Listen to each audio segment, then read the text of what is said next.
Hello students, स्वागत है आपका परीक्षा युग के यूट्यूब चैनल पर। आज हम मनोविज्ञान के संप्रदाय या स्कूल्स के बारे में पढ़ेंगे। जैसा कि हमने लास्ट वीडियो में पढ़ा था कि मनोविज्ञान के 6 संप्रदाय हैं, जिनमें सबसे पहले जो संप्रदाय है वो है संरचनावाद संप्रदाय। संरचनावाद संप्रदाय के संस्थापक हैं विलियम वुंट। और इसके बाद दूसरा है प्रकार्यवाद या फिर कार्यवाद, जिसके संस्थापक हैं विलियम जेम्स। तीसरा है व्यवहारवाद संप्रदाय और इसके संस्थापक थे जेबी वॉटसन। फोर्थ नंबर पे है संज्ञानवाद संप्रदाय। संज्ञानवाद संप्रदाय की स्थापना की थी मैक्स वर्दिमर ने। मनोविश्लेषण सिगमंड फ्राइड द्वारा मनोविश्लेषणवाद की संस्थापना सिगमंड फ्राइड द्वारा करी गई थी। सिगमंड फ्राइड वही इंसान है जिसके बारे में हमने जब मनोविज्ञान की परिभाषाओं के बारे में पढ़ा था, तब उस डेफिनेशन में बताया गया था कि सिगमंड फ्राइड ने मनोविज्ञान को चेतना, अचेतना और अर्धचेतन मन की डेफिनेशन बताया है। सिगमंड फ्राइड ने मनोविश्लेषण को चेतन, अचेतन और अर्धचेतन बताया है। मानवतावाद संप्रदाय की स्थापना इब्राहिम मैस्लो ने करी थी। तो सबसे पहले हम पढ़ने वाले हैं संरचनावाद के बारे में। संरचनावाद को निर्मितवाद या फिर निर्माणवाद भी कहा जाता है और इसके संस्थापक कौन है? William Wundt. विलियम वुंट वही इंसान है जिन्होंने मनोविज्ञान को चेतना का विज्ञान बताया था। चेतना को यहाँ इन्होंने संवेदना से डिफाइन किया है कि संवेदना क्या होता है? संवेदना वह चीज़ होती है जो हमारी ज्ञानेंद्रियों की सहायता से की जाती है। जैसे भी किसी भी चीज़ को लेकर हमारा व्यवहार जो है वो हमारी संवेदनाओं के द्वारा होता है कि कौन इंसान हमसे क्या कहता है और उस पर हमारा जो रिएक्शन, हमारा जो बिहेव होता है वो क्या होता है, ये सब क्या है? हमारी संवेदना है। मनोविज्ञान में सबसे पहले विलियम वुंट जो हैं उन्होंने मनोविज्ञान की जो प्रयोगशाला है उसकी स्थापना करी थी। और इसको निर्मितवाद या फिर निर्माणवाद इसलिए कहा जाता है या संरचनावाद इसलिए कहा जाता है क्योंकि ये मनोविज्ञान का सबसे प्रथम संप्रदाय था जिसकी स्थापना मनोवैज्ञानिक विलियम वुंट ने करी थी। मनोविज्ञान की प्रयोगशाला सबसे पहले विलियम वुंट द्वारा ही स्थापित करी गई थी और ये जो प्रयोगशाला है ये लिप्जिंग नगर में, जर्मनी के लिप्जिंग नगर में ये प्रयोगशाला 1879 में विलियम वुंट द्वारा खोली गई थी। और इन्होंने जहाँ पर संरचना या संवेदना पर अपना अध्ययन किया था। विलियम वुंट ने सबसे ज़्यादा जो अध्ययन है वो संवेदना पर किया था। इनके हिसाब से मन या मस्तिष्क, मन को मनोविज्ञान में मस्तिष्क कहा जाता है और वुंट ने मन को एक निश्चित संरचना होती है। वुंट ने कहा है कि मन एक निश्चित संरचना है। जैसा कि हमने लास्ट वाली जो क्लास है उसमें पढ़ा था कि मनोविज्ञान पहले दर्शन शास्त्र की शाखा हुआ करता था, लेकिन वुंट के समय में ही 1880 में मनोविज्ञान को स्वतंत्र विषय के रूप में अपनी जगह, अपनी अलग पहचान मिल गई थी। संरचनावाद में विलियम वुंट के जो समर्थक थे वो थे एडलर, बेडफोर्ड और टीचनर। इसके बाद सेकंड पर है प्रकार्यवाद या फिर कार्यवाद। प्रकार्यवाद या कार्यवाद के जो संस्थापक हैं वो हैं विलियम जेम्स। विलियम जेम्स वही इंसान हैं जो पहले विलियम वुंट के साथ काम करते थे। ये भी चेतना के विज्ञान से सहमत नहीं थे। जैसे कि विलियम वुंट ने बताया कि मनोविज्ञान जो है वो चेतना है, चेतना यानी कि संवेदना है सिर्फ।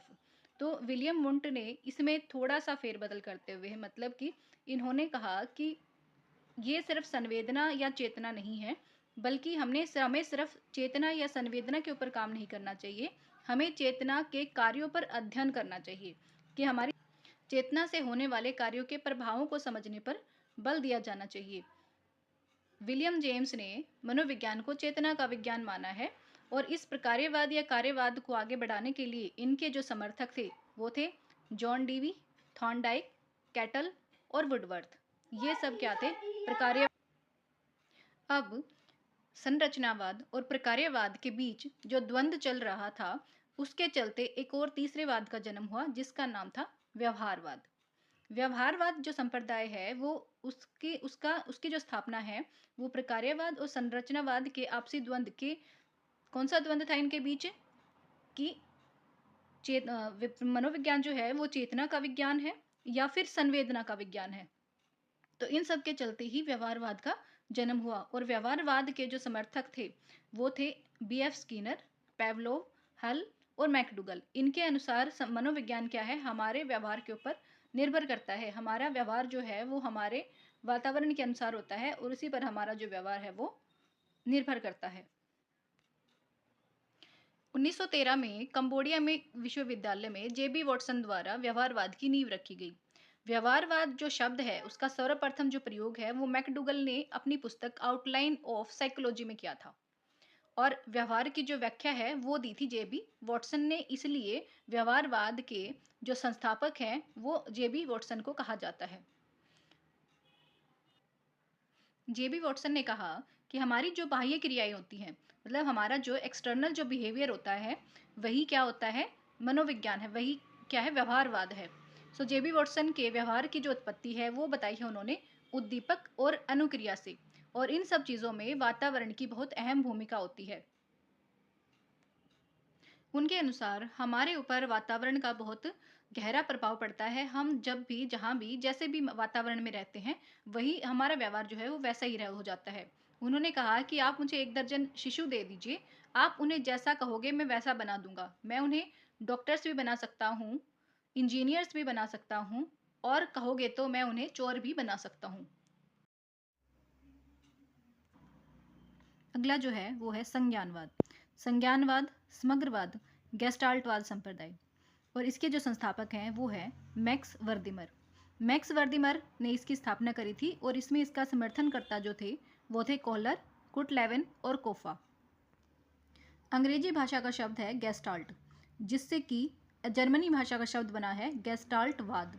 गेस्टाल्टवाद का मतलब है पूर्णता, यानी कि समग्रता, जिसपे कि पूर्णता पर बल दिया गया है गेस्टाल्टवाद में। पूर्णता मतलब चेतना और व्यवहार। चेतना हमारा आंतरिक पार्ट है और व्यवहार जो है वो हमारा बाह्य भाग है।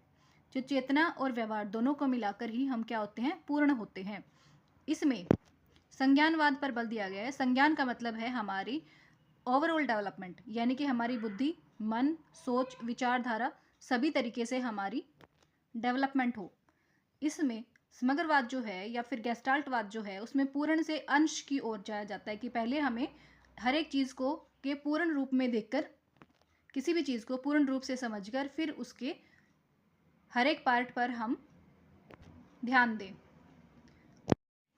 इसके बाद एक और संप्रदाय आता है जो कि है मानवतावाद संप्रदाय। मानवतावाद संप्रदाय के जो संस्थापक थे वो थे अब्राहम मैस्लो, और अब्राहम मैस्लो के जो समर्थक थे वो थे कार्ल रोजर्स और ऑलपर्ट। अब्राहम मैस्लो आशावाद, मानवतावाद के जनक थे। इसी वजह से इस संप्रदाय का जो नाम है वो भी मानवतावाद रखा गया था। इससे पहले हमने जितने भी संप्रदाय पढ़े, हमने संरचना के बारे में पढ़ा, हमने चेतना के कार्यों के बारे में पढ़ा है, व्यवहारवाद के बारे में चर्चा हुई है, पूर्णता या गेस्टाल्टवाद या फिर संज्ञानवाद के बारे में हमने पढ़ा है। तो इन सब के चलते अब्राहम मैस्लो ने कहा कि हमें इनकी बजाय मानवता पर ध्यान देना चाहिए, मानव की आवश्यकताओं पर ध्यान देना चाहिए। इस यहाँ पर उन्होंने एक सिद्धांत दिया है, मांग का सिद्धांत। मानव की मांगों की तरफ हमारा ध्यान जाना चाहिए, हमें उस पर विचार करना चाहिए। और इन्होंने यहाँ पर 5 मांगे बताई हैं, जो कि है सबसे पहली शारीरिक आवश्यकता, यानी कि दैहिक मांग। सबसे पहले क्या है कि हम स्वस्थ रहें, हमारा जो स्वास्थ्य है वो ठीक रहे, ये पहली मांग थी। और जैसे जैसे हमारी एक मांग पूरी हो जाती है तो ऑटोमेटिकली हमारी दूसरी मांग जो है वो सामने आ जाती है। अगर हमारी शारीरिक जो आवश्यकता है वो पूर्ण हो जाती है तो दूसरी जो मांग है हमारी वो आ जाती है सुरक्षा की मांग। सुरक्षा की मांग के बाद हम शारीरिक रूप से ठीक हैं, सुरक्षित हैं, तो उसके बाद हमें तीसरी क्या चीज़ चाहिए होती है, समाज। समाज हमारे पास शारीरिक रूप से ठीक हो गए हैं, सुरक्षा भी मिल गई है, समाज में हम रह रहे हैं, तो समाज में हमें क्या चाहिए होता है, सम्मान। तो चौथी जो हमारी मांग है वो है सम्मान की मांग। और जब ये सारी चीज़ें हमें मिल जाती हैं, हम शारीरिक रूप से सही हैं, सुरक्षित हैं, समाज में रह रहे हैं और सम्मान के साथ रह रहे हैं, तो अब हमें और कोई और चीज़ चाहिए नहीं होती है। तो उसके बाद जो लास्ट जो होती है आत्म अनुभूति, यानी कि आत्मा का परमात्मा से मिलन, यानी कि मोक्ष की प्राप्ति। इन सब संप्रदायों पर मानवतावाद में ये बताया गया है कि सब चीज़ों पर हम बाद में जो है वो बाद में हम जो है विचार कर सकते हैं। सबसे पहले हमें मानवता की तरफ ध्यान देना चाहिए। ये सारे जो मांगे हैं वो मानवतावाद में अब्राहम मैस्लो द्वारा बताए गए हैं। तो ये थे हमारे जो है मनोविज्ञान के संप्रदाय, जिनके बारे में हमने डिटेल से पढ़ा है। अगर वीडियो पसंद आई हो तो वीडियो को लाइक करें, शेयर करें और सब्सक्राइब करें। और दी गई जानकारी को या फिर आने वाली अपडेट्स को जानने के लिए बेल आइकन को प्रेस करें। Thank you.